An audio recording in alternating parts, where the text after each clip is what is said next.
Welcome to This Week in Morgan County. I'm your host, Russell Mokhiber.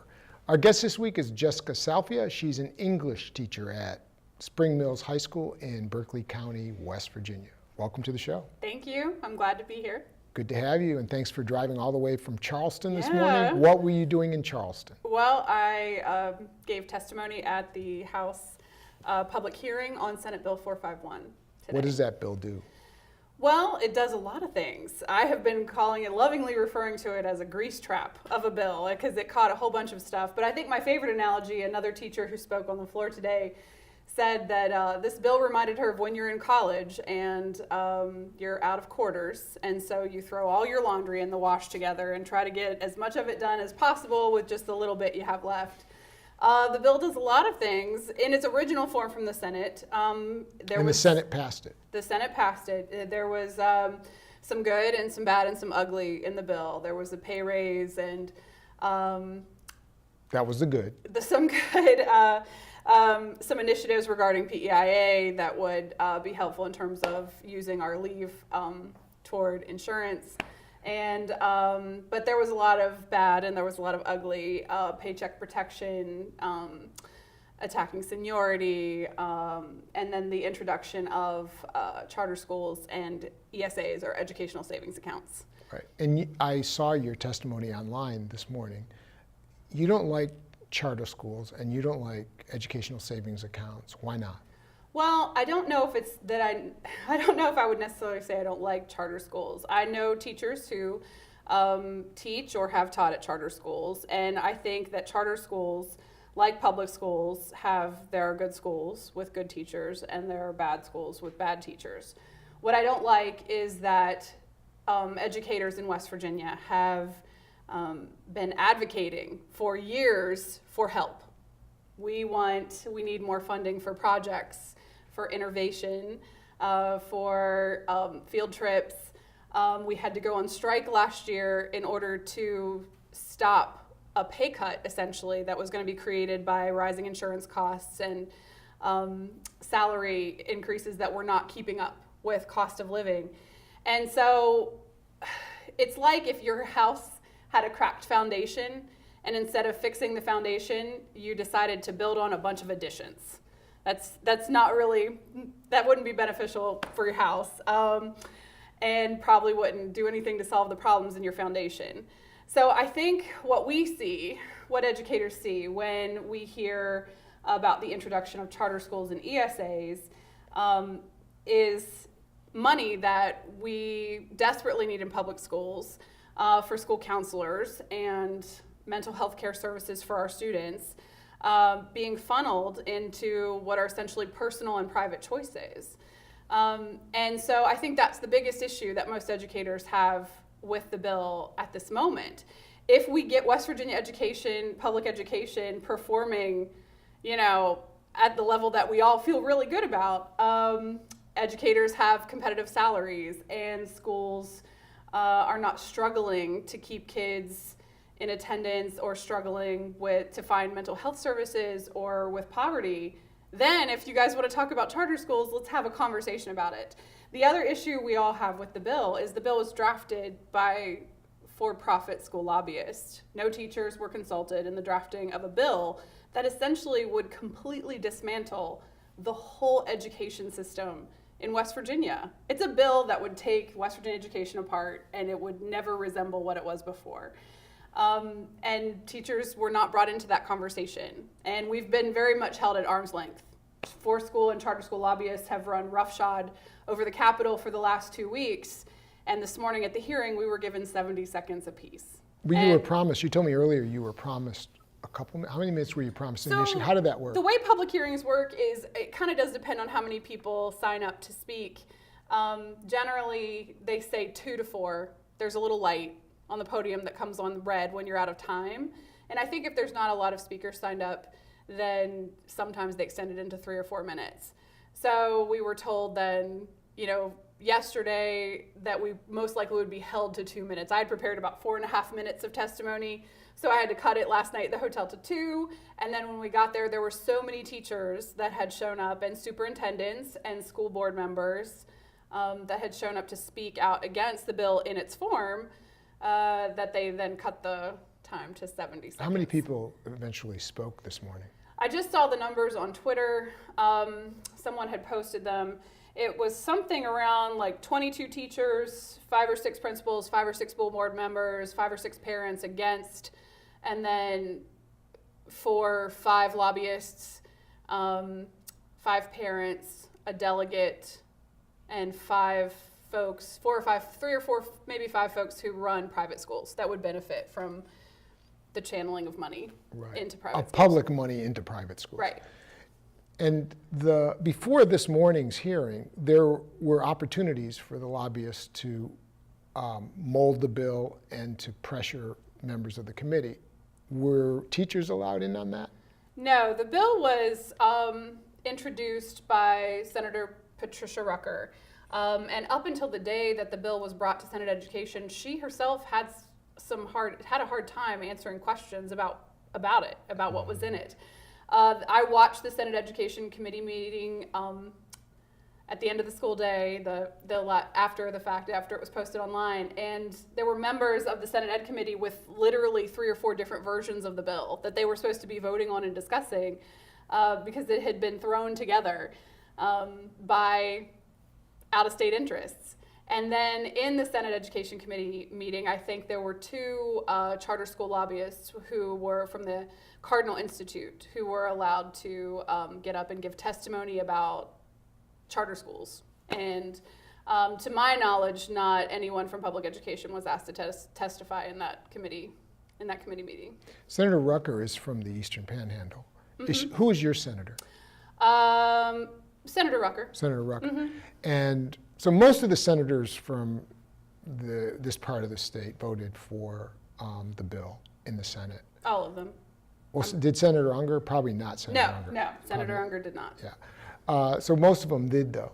And but what's interesting about this situation, different from the last situation, was the Republican Party is all for this privatization, but the Republican governor is against it. And the Republican governor is saying, let's just do the raise. Mm-hmm. So are you supportive of the Republican governor? Well, I don't think that, first of all, I don't think any conversation about education should be a partisan conversation. We're either for supporting schools and having strong communities and strong community schools, or we're not. And I think that's part of the problem. I think that we have attempted, well, not we, but the politicians in the state have attempted to politicize the conversation around education. And now it's become a partisan issue, whether or not you support public schools or school choice or private schools. And the conversation really needs to be about how do we best make stronger communities? I believe that's through creating strong public schools and supporting our public school systems and our public teachers and giving every kid access to public education. I come from a family of teachers. My family has lived in and around the same set of Appalachian Mountains since the Revolutionary War. And my mother's a teacher, her brother and sisters are teachers. Her father was a teacher, all of his sisters were teachers. But my great-grandfather was a coal miner, and he dropped out of school when he was 14 to mine coal because he liked it. And I have this great essay that he wrote about it at one point, about how much he liked mining coal. But at that time, the public school buses did not run to the top of Mount Liberty Hill. This is where my family lived. Mountain called Liberty, Barber County, West Virginia. Okay. And my great-grandfather knew that the best path forward for his kids and the kids in his community was to make sure that they had access to free public education. And so he went, with no high school degree, to the local Board of Ed meeting and advocated that the buses run to Mount Liberty and pick up the country kids, pick up the mountain kids, and bring them into town to school. And I think that I have never forgotten that story. And I think about that story a lot because I think that there is this deep-seated connection in West Virginia, in Appalachia, in America, to creating strong communities through access to free and quality education. That is an American right, and that's a West Virginian right.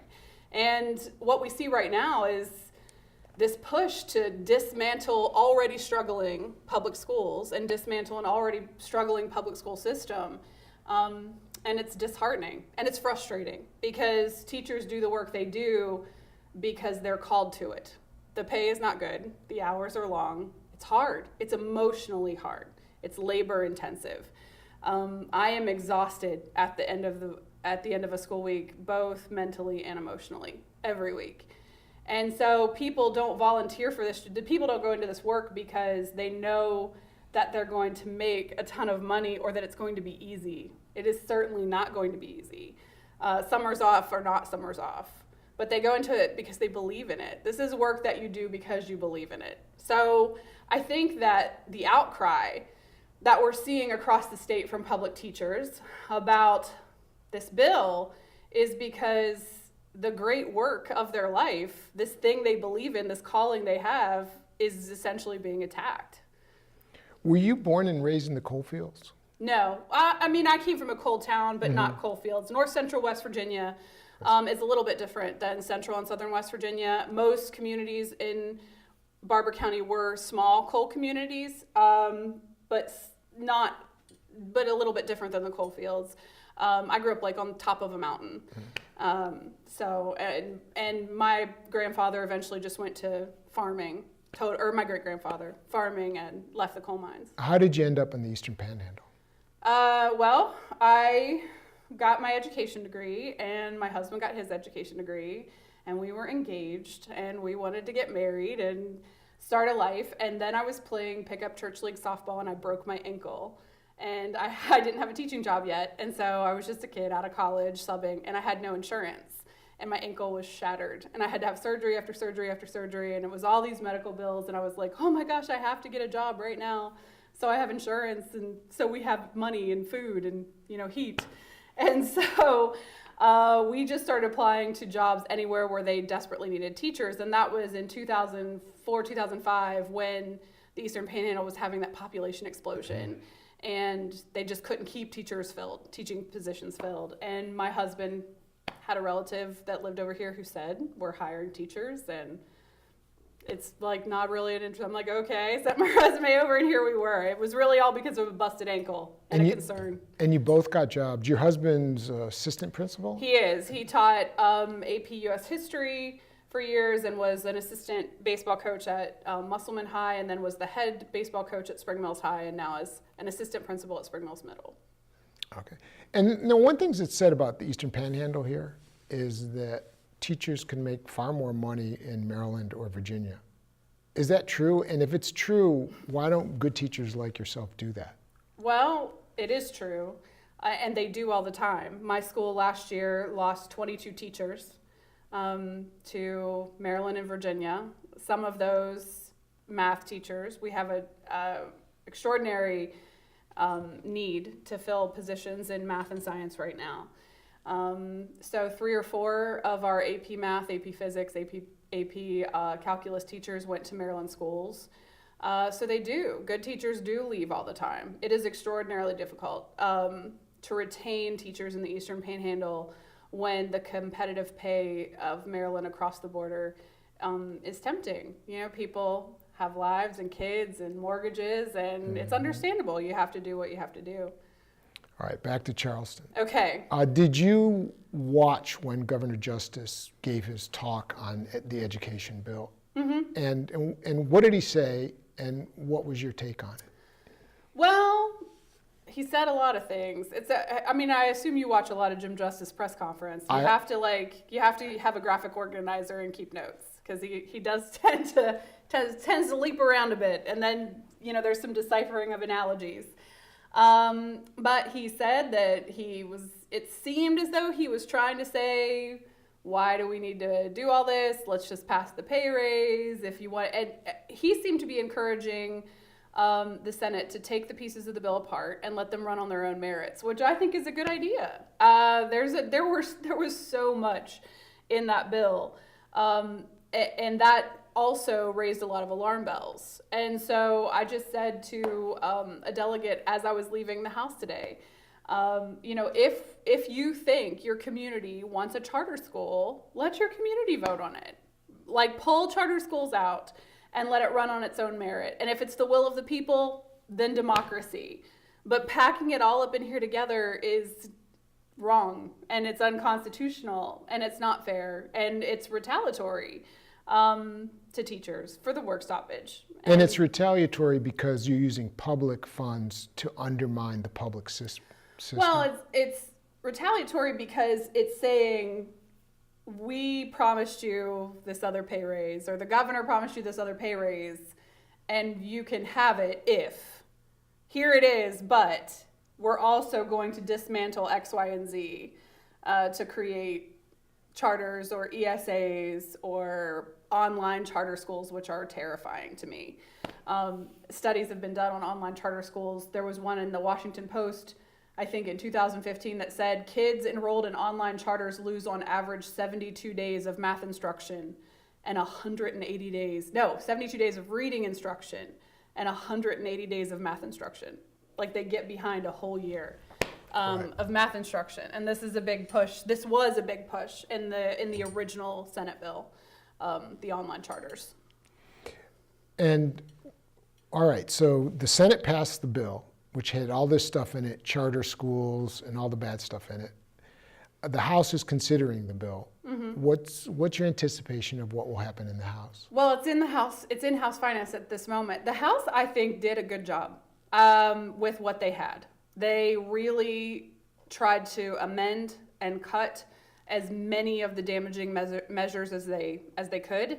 The final form of the bill before it went to Senate Finance hours ago only had, I think, allotment for maybe 2 charter schools, and then all the rest of the measures I felt like were pretty fair. And I spoke to Delegate Roy Cooper, who is not one of our delegates, but I know him from some lobbying I did during the work stoppage last year. And I said, Roy, I appreciate the work y'all did on that bill. And he said, are you happy with it? And I went, well, I don't know about 2 charters. And he said, could you have done any better? And I said, well, that I don't know, Roy. I don't know if I could have done better than you guys did. So, I mean, I know they have a tough job to do, and they really were working hard to try and create what should have happened in the Senate, a bipartisan conversation. I mean, I appreciate Speaker Hanshaw opening up these hearings. I mean, I've complained about only having 70 seconds as opposed to the lobbyists, hours of testimony that they've given, but he also had a hearing. The Senate didn't have a hearing. The Senate didn't want to know what we had to say. And then when there was an outcry over the fact that the hearing was scheduled at 8, scheduled a second hearing for 5:30 for teachers to attend. I mean, that's how democracy is supposed to work. That's how government is supposed to work. And so I think that was another reason that teachers were so frustrated over the Senate bill as it came out of the Senate. And going forward, the House will pass its bill, the Senate has passed its bill, there'll be a conference, and out of that will come something they'll send to the governor. And I know that the teachers' unions have authorized possible action. So what is the possible action, and what do you anticipate will happen? Well, okay, so the possible action, union members received ballots that said vote yes or no to authorize potential work action in regards to Senate Bill 451 as necessary. So really, I've explained it to several people like chess. So the Senate moved their pieces, and now we've moved our piece into check. The teachers voted yes, we will take action yes. if it doesn't meet our standard. Right. So, and what is that? I skipped a step. Yeah. So Saturday, the union presidents met at Flatwoods to count the ballots. And then the unions had a press conference and said that overwhelmingly the ballots indicated the ballots were yes votes.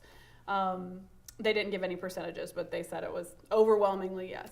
So this means that we have authorized the union leaders to call for work action regarding this bill if necessary. Now, I don't know what that's going to look like.